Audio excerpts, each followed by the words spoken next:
How do you know when your ego is at the wheel and not your deeper presence? There's no official test or certificate. The ego isn't a villain to be exiled. It's a bundle of old survival patterns tuned for safety, control, and validation.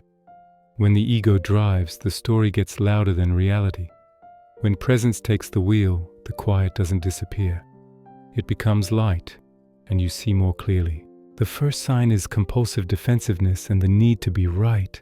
A harmless remark turns into a courtroom, a conversation into a trial, and you into the attorney. The body hurries, heart racing, chest tightening, voice speeding up. Your sentences go black and white, and the space where two truths could coexist seems to vanish. I don't know becomes unsayable because certainty feels like safety. Opinion fuses with identity. If you challenge my view, it feels like you're attacking me.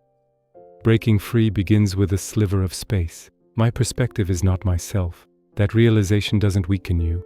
It frees you. From here, a different sentence becomes possible. I may be missing something. Tell me what you see. The moment you can mean that, the grip of rightness loosens and understanding can enter.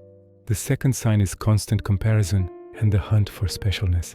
The ego measures better than whom, worse than whom, who's watching me, who fell behind. Attention sticks to badges and costumes, followers, titles, roles, even spiritual labels. The appearance gets louder than the music. Alan Watts points this out playfully. The thicker the costume, the quieter the melody. When ego leads, the flavor of the moment is lost to the question, what does this say about me? Presence brings back the music. You don't need to be special to be at home in yourself. As the craving to be exceptional softens, something quietly remarkable shows up. A natural kindness toward yourself and others, and a humor that doesn't need to be at anyone's expense. The third sign is the craving for control and certainty.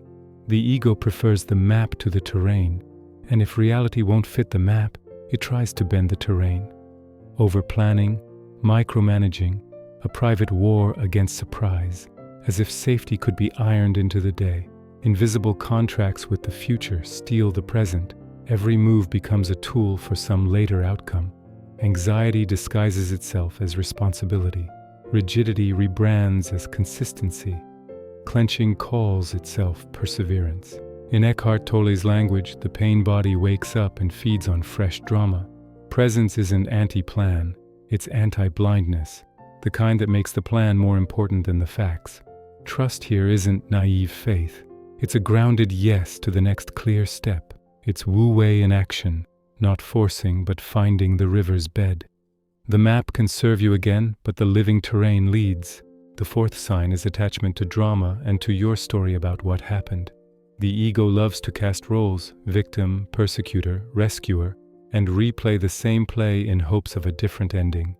Retelling grievances gives a brief hit of power because it offers order, even if it's a narrow one. Rumination promises that one more mental lap will finally bring peace. But what wasn't born from thinking rarely heals through more thinking.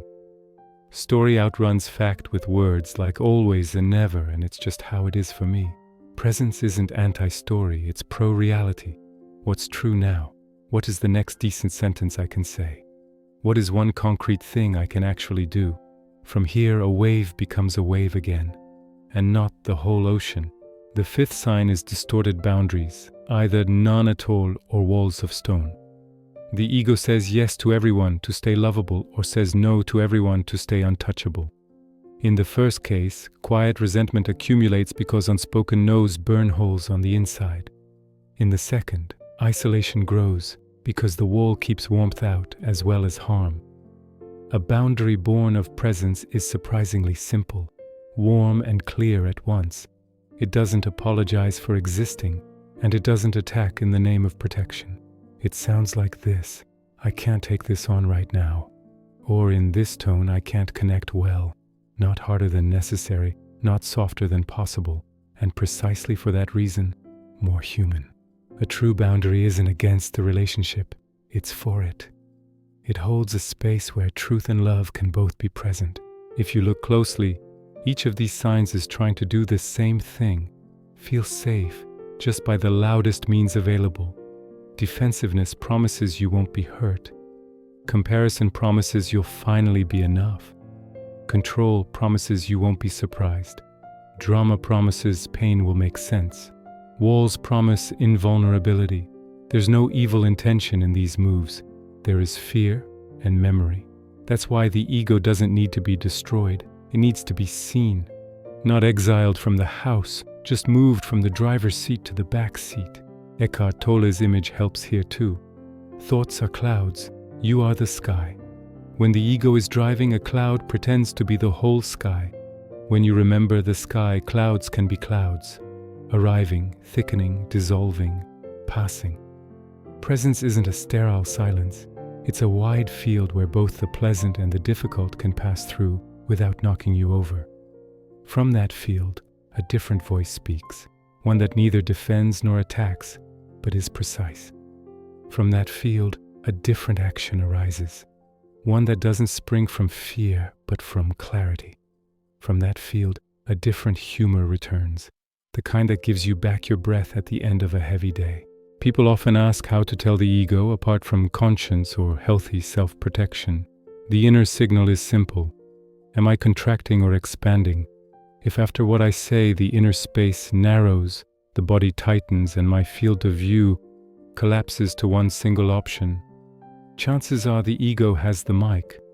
If after what I say, there's a bit more air, a little more light in the eyes, two more possibilities appear, and kindness is easier. That's presence at work. Not because everything turned positive, but because reality has priority over the story about it. It's freeing to recognize that the ego isn't bad. It's a child in the house asking for attention and limits. If you notice you're defending, you noticed. If you notice you're chasing specialness, you noticed.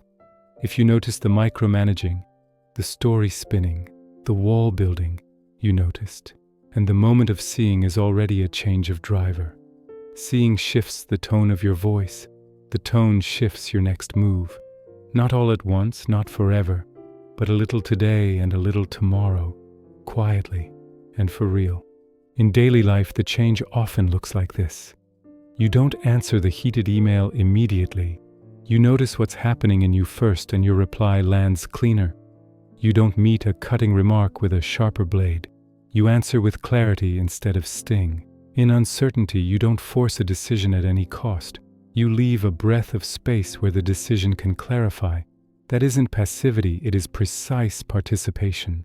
Fewer unnecessary moves, more essential ones. Fewer explanations, more attention. Fewer always never declarations, more specifics. This is where spiritual teachings stop floating as concepts and start showing up as a flavor in your day. Remember, the ego's signs come and go in waves. You won't recognize yourself by never getting defensive, never comparing, never craving control, never telling a story, never missing a boundary. You'll recognize yourself by how quickly you notice when it happens and how gently you return. The speed and gentleness of returning is a quiet measure of awakening. If you want an image to keep, just before dawn, the city is still dark, and then it slowly fills with light. The streets are the same, the faces the same, the trees the same, only the light is different. When ego leads, the city is the same, but the light is thinner. When presence takes the wheel, the light strengthens. You don't get another life. The life you have receives new light. And when a thick cloud appears, you don't need to paint it blue. You remember the sky didn't vanish, it's just covered for a while. Let's end with a sentence worth returning to. The ego isn't the enemy. It's the voice that longs for safety. See it, thank it, and don't hand it the wheel. Let presence drive. The rest you can entrust to that quiet that isn't empty but alive. The quiet that is the source of your clearest words and your cleanest steps.